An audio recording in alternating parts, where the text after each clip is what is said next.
Hello friends, एक और video के साथ आज आपके पास आए हैं हम unit 1 wit and wisdom class 8 की इंग्लिश टेक्स्ट बुक पूर्वी का पहला चैप्टर जो है विट दैट वन हार्ट्स।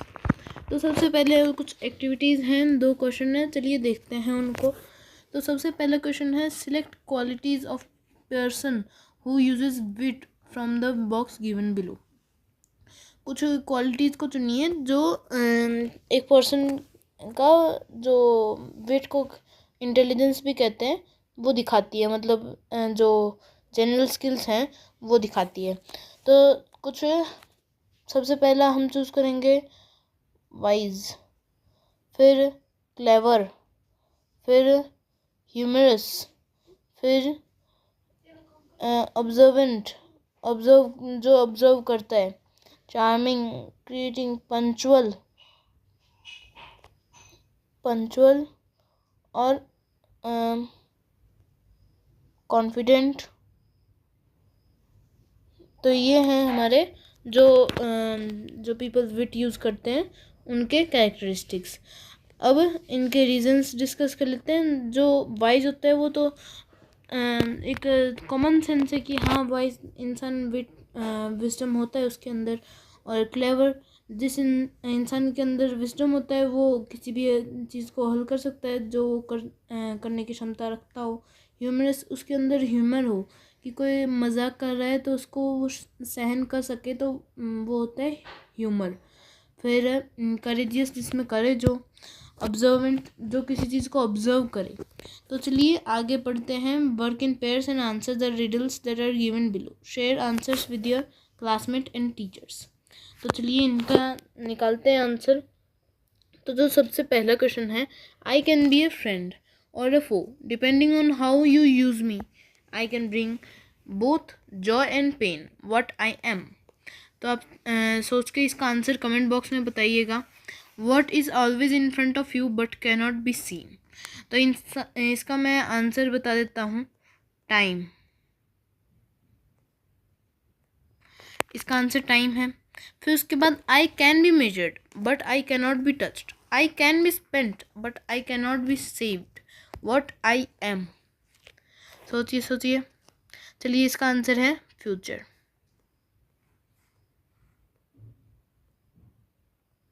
ठीक है। What has to be shared before you.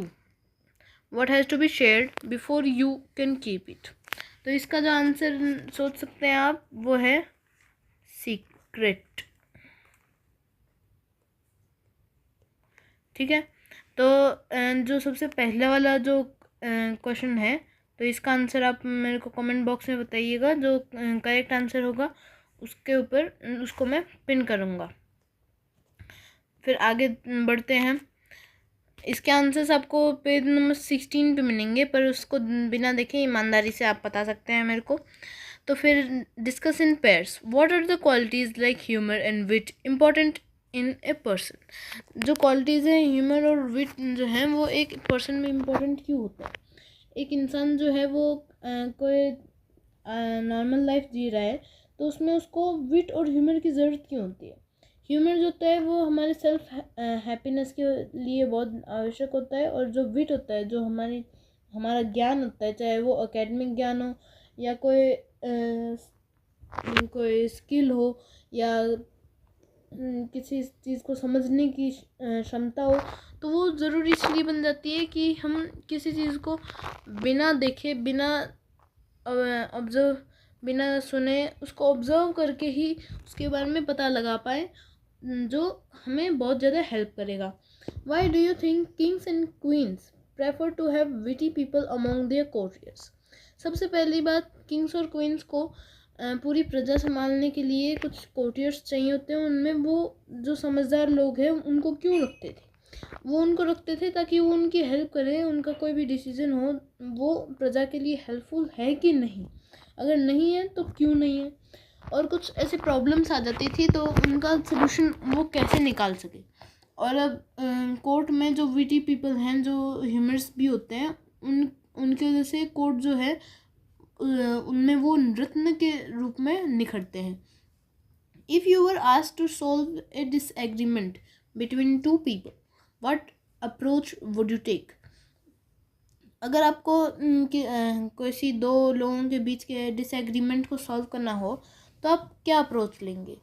तो मेरे हिसाब से अगर मैं किसी दो लोगों के डिसएग्रीमेंट हो तो मैं अपने हिसाब से दोनों पक्षों की बात सुनकर उस हिसाब से दोनों को बताऊंगा कि इसी हिसाब से आप अपना आर्गुमेंट सॉल्व कीजिए और उसे क्लियर करूँगा. Have you ever been in a situation where small misunderstanding led to a big problem? How was it resolve? अगर ये आप एक लाइफ का क्वेश्चन है, अगर आपके साथ हुआ है तो आप इसे कमेंट बॉक्स में आप बता सकते हैं. चलिए आगे बढ़ते हैं, लेट अस रीड पे. तो सबसे पहले ये एक पिक्चर दी गई हुई है, बहुत अच्छी पिक्चर है.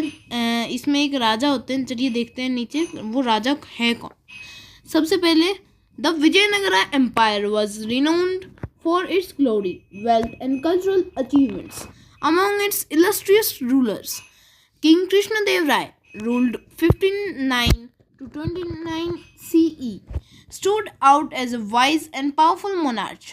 His reign was often referred to as the golden era of Vijayanagara Empire, a time when art, literature and architecture flourished.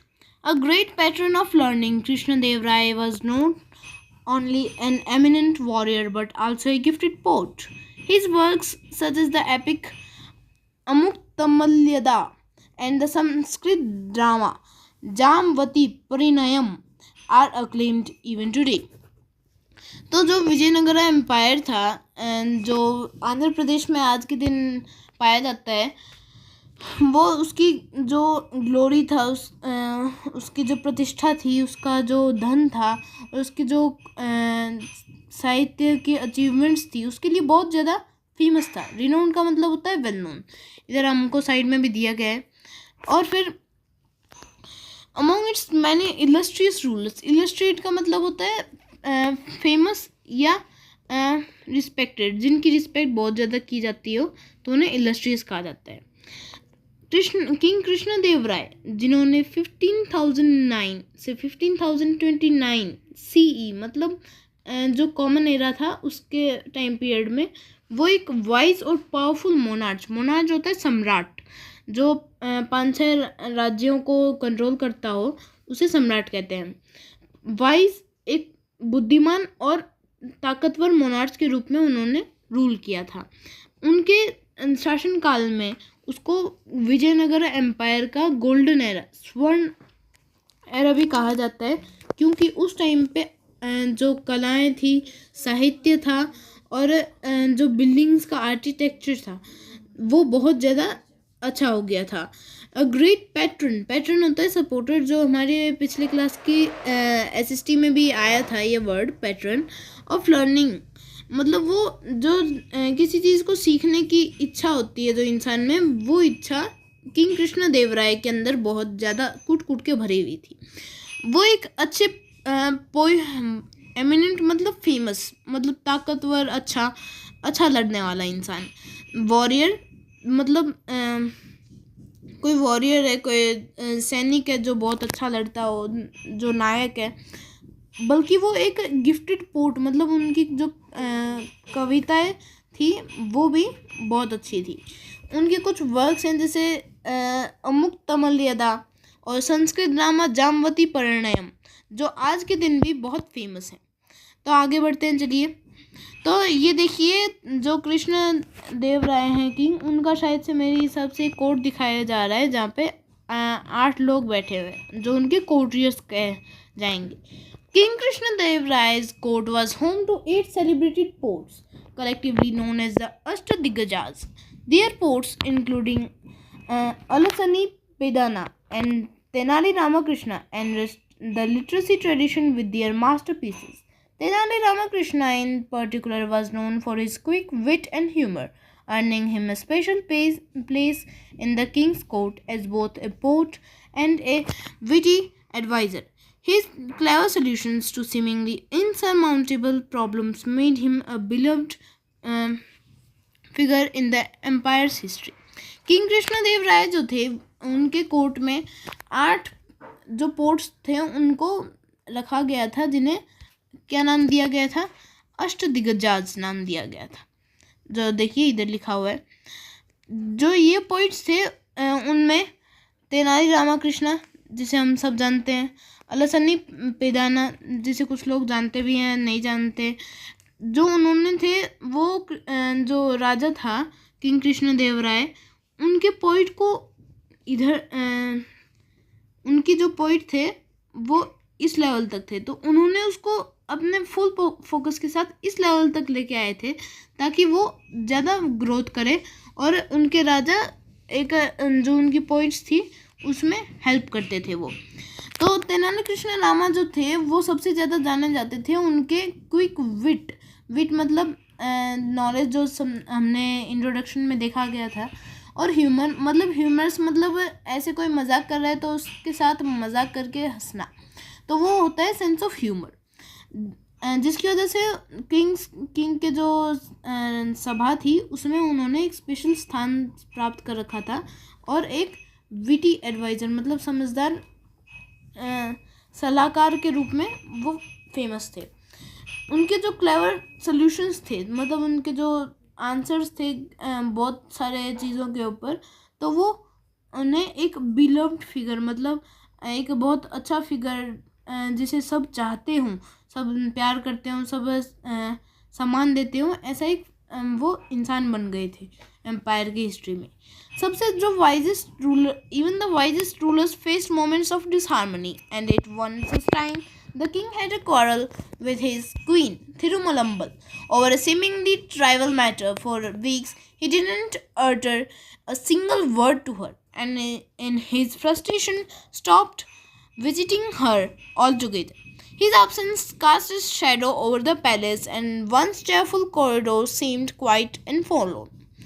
जो सबसे फेमस वाइजेस्ट रूलर्स थे वो भी कभी कभी डिसहार्मनी मतलब उनको भी कभी कभी दुख झेलना पड़ता था, और ऐसा ही एक टाइम आया जब कृष्णदेवराय की जो पत्नी थी थिरुमलम्बल और उन कृष्णदेवराय इन दोनों की किसी चीज़ पे लड़ाई हो गई जो इम्पोर्टेंट नहीं था, तो उसके कुछ वीक तक वो बोलते नहीं थे उनकी वाइफ के साथ, जिसकी वजह से पूरे जो कासल था, पूरा जो सभा थी, पूरा राज्य था, उस पर एक शेडो पड़ गई थी दुख की, क्योंकि राजा दुख में तो प्रजा भी दुख में थी। अब इसकी वजह से सब सूना सूना लगने लग गया। फिर आगे बढ़ते हैं। Thirumalambal distraught and upset tried her best to resolve the issue but failed. With no other alternative, she decided to seek the help of Tenali Rama, the court's brilliant and witty poet. Rama listened patiently as the queen recounted the incident in detail. थिरुमलम्बल जो थी वो बहुत ज़्यादा उदास थी। उसने अपना पूरा ट्राई किया कि वो इस इशू को पूरा ख़त्म कर सके, पर वो कर नहीं पाई, जिसकी वजह से उसे तेनाली रामा जो कोर्ट का सबसे अच्छा पोइट था, सबसे समझदार इंसान था, उसके पास गई और अपनी पूरी कहानी सुनाई। तो चलिए आगे बढ़ते हैं, क्या सुनाया उन्होंने पढ़ते हैं। The king wrote a poem, she began, her voice trembling.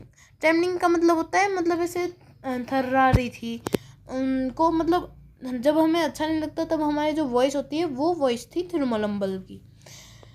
It was filled with वैग expressions, sun, moon, stars, beautiful sky, but it made no sense. When he tried reciting it to his ministers, they all avoided him, making excuses. It was late evening when he came to me, seeking an audience. Seeking an audience का मतलब होता है कि आप मेरी audience बनो, जैसे आप आपके जो बहन भाई हैं या माता पिता हैं, एग्ज़ाम के टाइम आप उनसे ऑडियंस सीख करते हो कि हाँ मेरे से ये सुन लो, या स्पीच के टाइम पे आप जो असेंबली में लोग होते हैं उनसे ऑडियंस के रूप में उन्हें मानते हो। He began reciting it to me, but I was so exhausted after a tiring day that I yawned, not once but several times. मतलब उन्होंने कई बार उबासी मारी, जो हम सब मारते हैं जब हम बहुत ज़्यादा टायर्ड होते हैं। इसके पीछे का जो मेन रीज़न होता है वो होता है हमारे दिमाग को एक्स्ट्रा ऑक्सीजन चाहिए होता है ताकि वो और ज़्यादा नॉलेज को गेन करता रहे। फिर उसके बाद The king thought I was disrespecting his poem and stormed off. Since then he has not spoken to me.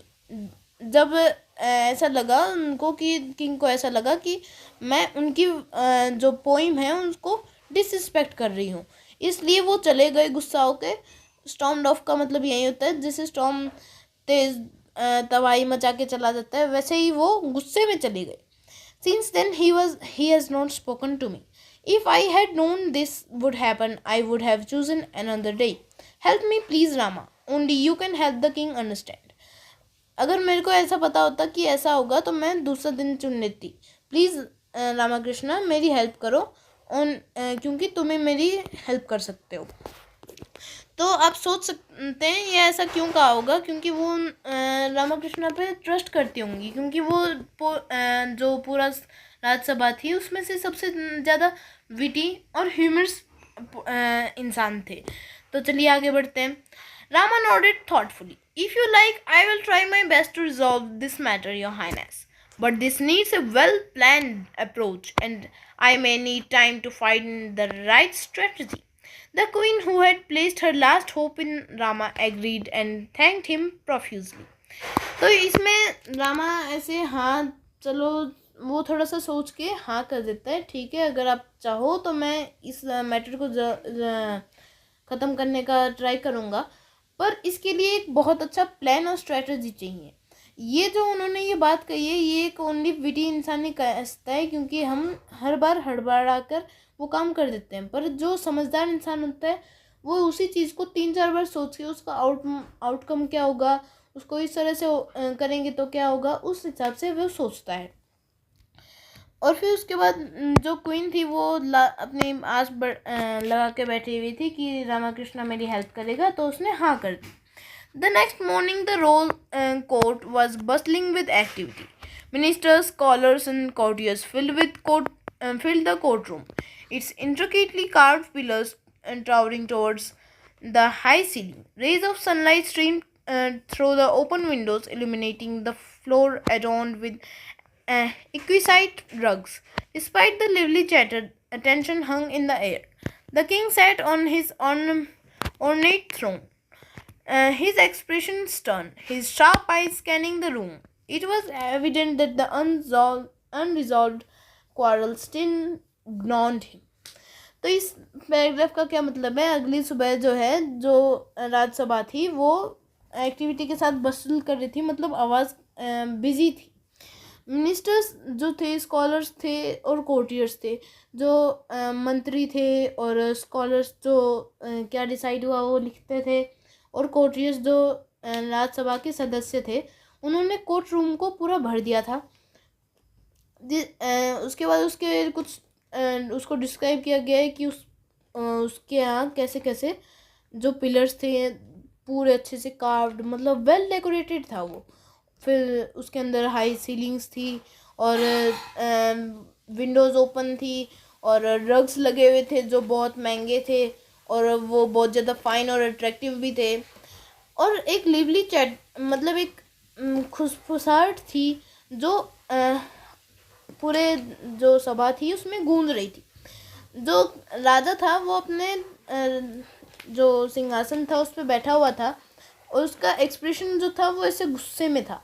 उसका जो उसकी आंखें हैं वो पूरे रूम की तरफ देख रही थी, जो ये दिखा रहा था कि जो अभी क्वारल सॉल्व नहीं हुआ है वो स्टिल अभी भी किंग को अंदर से खाए जा रहा है।